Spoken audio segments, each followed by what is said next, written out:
Today, I bring to you a segment, COVID-19 and My Child. When we first learned of the coronavirus, we all thought that kids were not getting affected by it. They were carriers, but they weren't getting ill or they weren't dying from the virus. Since then, we have seen so many children who became ill, and some of them even died from the coronavirus. Today, I had the privilege to speak with a parent whose 14-year-old healthy, athletic son became very ill and is still struggling to get back to the healthy young man that he used to be before COVID-19. Hi, Mrs. Rodriguez. Hi. So let's get started. Tell me in your own words how this virus affected you and your family. The coronavirus has deeply impacted myself and my family in many ways. We are a strong family. Nothing really phases us. My 8-year old has a medical condition, he is medically fragile. He's had surgery since he was 9 months old. I've had my own medical issues, um, but nothing has terrorized my family such as the coronavirus. My healthy 14-year-old athletic son, Anthony, who was part of the cross country and track team at Robert Moses for 6th, 7th, and 8th grade, was affected by the virus. He first became symptomatic on March 16th, and the last day of school was March 13th. What was some coping mechanism you used to get you through this crisis? Some of the coping mechanisms that myself and my family used was therapy. Um, I see a therapist, and each of my boys see a therapist. And my 14-year-old, once he was diagnosed, immediately, he was seeing the therapist about every 3 to 4 weeks, immediately asked if he can see her weekly. So I think talking about it with my therapist helps, and I also um, learning about the virus, researching, speaking to medical experts, and gathering all the information I can, and also being a very proactive medical member of my son's team. Looking back, what are some lessons you learned from this ordeal? Looking back, some of the things that I've learned um, from this whole situation is that um, you just never know what's going to happen. You I always knew that life was a gift and things can change in an instant. Um, but the one thing that I didn't expect to learn was how unknowledgeable people are in regards to this virus, and how um, unsympathetic and uncompassionate they are. I've never seen um, any illness divide people the way I've seen coronavirus divide a nation and divide family and divide friends. Um, at a time when you need to be supported and helped, and when you're seeing your child suffer and fighting for his life, I didn't expect to see the divide and the lack of support. Based on your experience with the virus, what advice would you give parents who still believe that children are generally carriers and doesn't get very ill?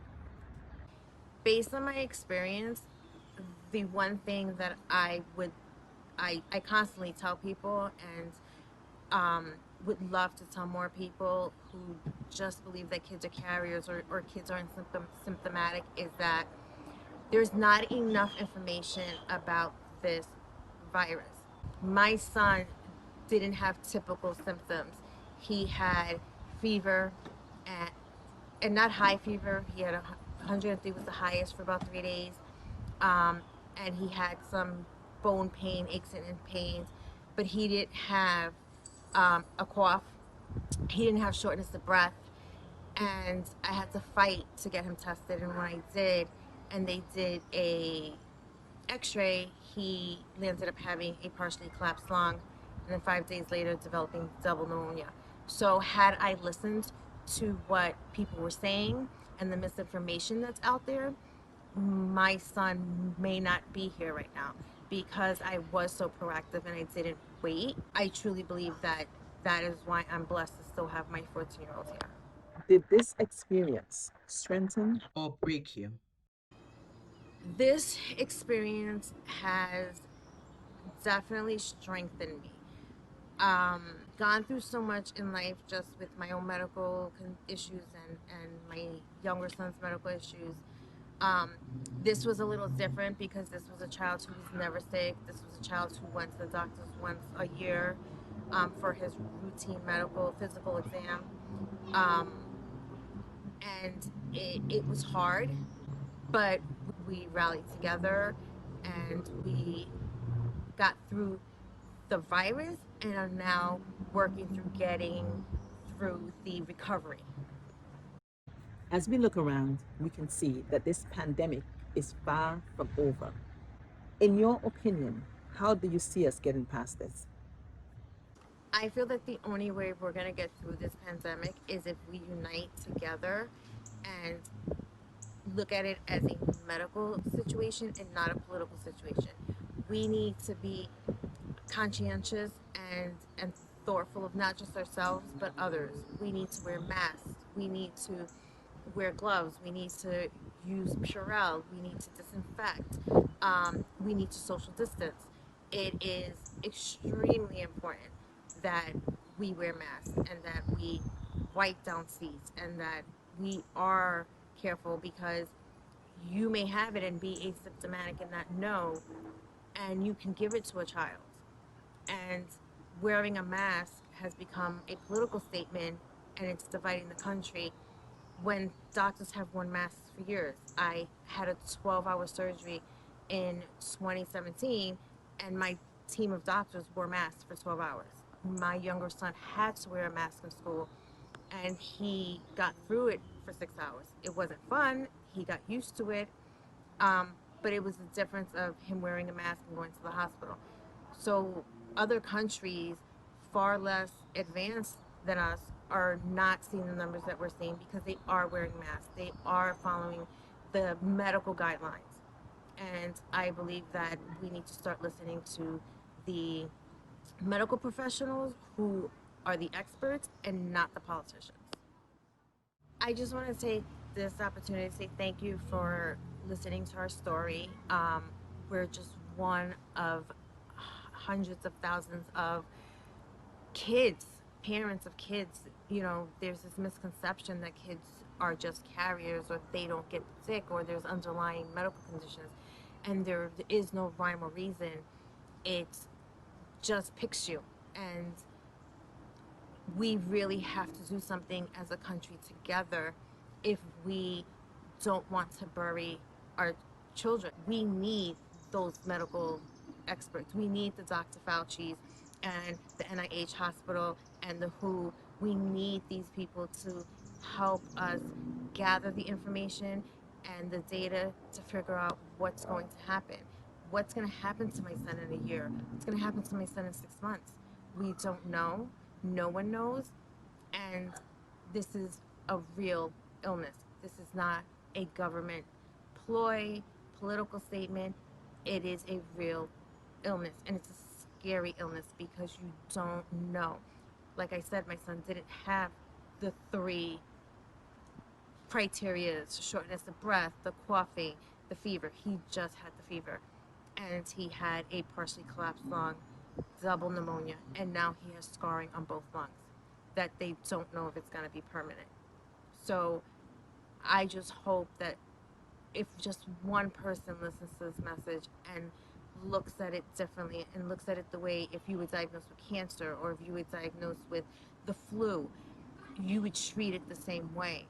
And it's not about living life in fear.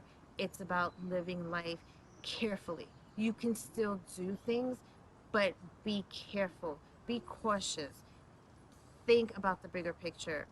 5 minutes of pleasure of going to a theme park can land you in a hospital for 6 months. or worse, burying your child. And it is something I don't wish on any parent because there is no cure, there is no treatment. So I just hope that people can stop making this a political issue and really focus that it is a medical issue and go to the specialists, the doctors, the people that they would go to when they're sick. I asked Anthony if COVID changed the way he now views life. This was his response. Having COVID 19 isn't a good experience, but as I have gone through it, I would encourage others to stay strong throughout it. It helped me to value each passing second with full attention and gratitude. I hope that the story helped someone to gain a better understanding of how this virus affects children. And I hope that we will all work together to do our part, to wear a mask, to social distance, to wash our hands, to do whatever we can, whatever we possibly can, to work together. Because working together is the only way we'll be able to defeat COVID 19. Working together is the only way we'll be able to get over this pandemic and get back to living our lives. Thank you guys so much for watching.